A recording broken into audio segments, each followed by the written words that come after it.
Dengan sama-sama berdoa kepada Allah Subhanahu wa taala. Bismillahirrahmanirrahim. Bismillahirrahmanirrahim. Allahu akbar. Allahu akbar. Allahu akbar. Allahu akbar. Allahu akbar. Allahu akbar. Subhanalladzi sakhkhara lana hadza hadza wa ma kunna lahu mukrinin mukrinin wa inna ila rabbina lamunqalibun.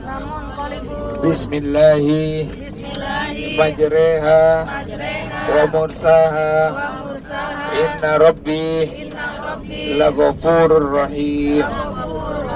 Bismillahi tawakkaltu ala Allahi la haula wa la quwwata illa billahi al-aliyyil azim. Semoga perjalanan kita lancar, diridhai Allah Subhanahu wa taala dan mendapatkan berkah dari Allah Subhanahu wa taala. Amin. Al-Fatihah. A'udzubillahi minasyaitonir rajim. Bismillahirrahmanirrahim. Alhamdulillahirabbil alamin arrahmanir rahim maliki yaumiddin. Iyyaka na'budu wa iyyaka nasta'in. Ihdinas siratal mustaqim. Siratal ladzina an'amta 'alaihim ghairil maghdubi 'alaihim waladdallin. Amin. Taqabbalallahu minna wa minkum taqabbal ya karim. Baik. Apa kabar Bapak Ibu semua? Baik, alhamdulillah. Baik. Masih ingat nggak ya lihatnya? Umroh berkah bersama Salman Travel.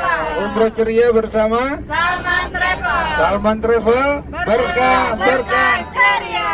Satu lagi, kalau saya bilang Salman Travel, bilang I love you gitu ya. Salman Travel. I love you. Baik, sekali lagi, umroh berkah bersama Salman Travel. umroh ceria bersama Salman Travel. Salman Travel. Berkah ceria. Salman Travel. I love you. Halo YouTube. Baik, alhamdulillah 8:30 kita akan destinasi pertama yang akan kita datangi adalah Gua Thur. Gua Thur ini adalah cerita tentang hijrahnya baginda Rasul alaihi salatu wassalam. Baik, Bapak Ibu yang dirahmati Allah, setelah kita sa'i kemarin, setelah kita umroh sa'i, kan kita keluar di pintu Marwah. Ya, Bapak Ibu tahu ada toilet di situ. Ya, ada toilet yang panjang ya, ada untuk perempuan dan ada untuk laki-laki. Nah, perjalanan hijrah baginda Rasul alaihi salatu wasallam dimulai dari rumahnya baginda Rasul alaihi salatu wasallam. Di mana itu? Yaitu di toilet itu. Dulu toilet laki-laki ya khususnya itu adalah rumahnya baginda Rasul. Astagfirullahaladzim ya.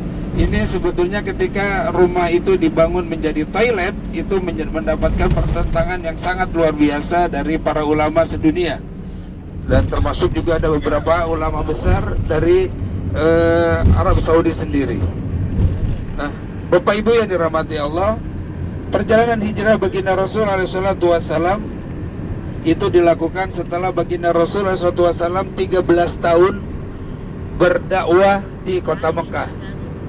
Jadi segala macam penindasan, segala macam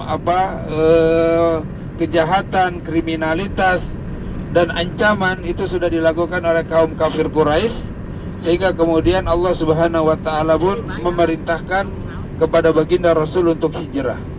Di malam hijrahnya baginda Rasul alaihi salatu wassalam itu setelah kaum musyrikin itu kumpul di namanya Bait An-Nadwah. Jadi tempat kaum musyrikin itu berkumpul untuk bagaimana caranya menyiapkan strategi, bagaimana caranya agar baginda Rasul ini tidak hijrah ke Madinah. Setelah sebelumnya hijrah ke Habasyah, kemudian hijrah ke Taif. Sebelum ke Habasyah sempat ke Taif dulu. Dan Taif itu yang nanti insya Allah kita akan datangi. Itu sempat baginda Rasul hijrah ke situ dan orang Taif itu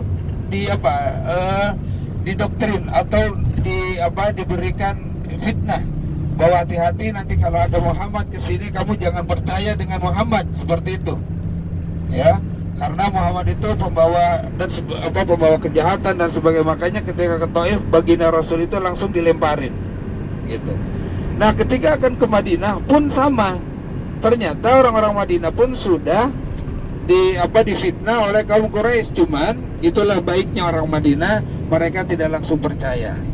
Karena apa? Karena ternyata baginda Rasul SAW itu ada keturunan dari Madinah, dari ayahnya, dari jalur ayahnya.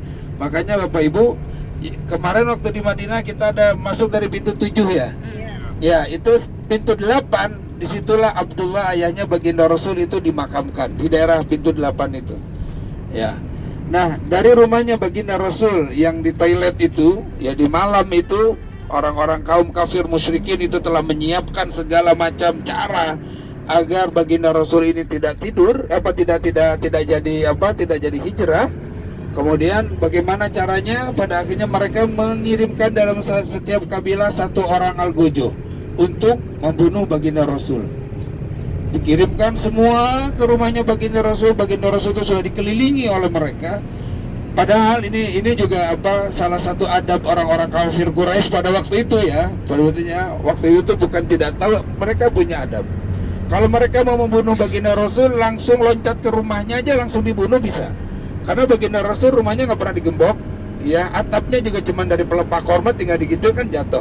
Cuman dari adab mereka itu adalah kalau membunuh orang di rumahnya berarti itu betul-betul niat membunuh. Nah gitu loh, itu pengecut gitu loh ya, pengecut, dan itu di luar adab dan itu tidak ditolerir oleh mereka. Bahkan mereka akan dikecam oleh seluruh kabilah yang ada di kota Mekah atau yang ada di Jazirah Arab pada waktu itu. Itu akan menjadi peperangan yang sangat besar. Karena baginda Rasul itu punya silsilah keturunan yang sangat kuat. Maka kemudian mereka pun menunggu di luar rumah baginda Rasul alaihissalatu wassalam. Setelah waktunya memang mereka suruh baginda Rasul itu untuk keluar, Allah subhanahu wa ta'ala pun memerintahkan baginda Rasul keluar. Dan kemudian karena tahu itu sudah dikepung, maka kemudian baginda Rasul memerintahkan Ali untuk tidur di tempat tidurnya. Dan kemudian baginda Rasul keluar rumah dengan membaca salah satu surah ayat dalam surat Yasin,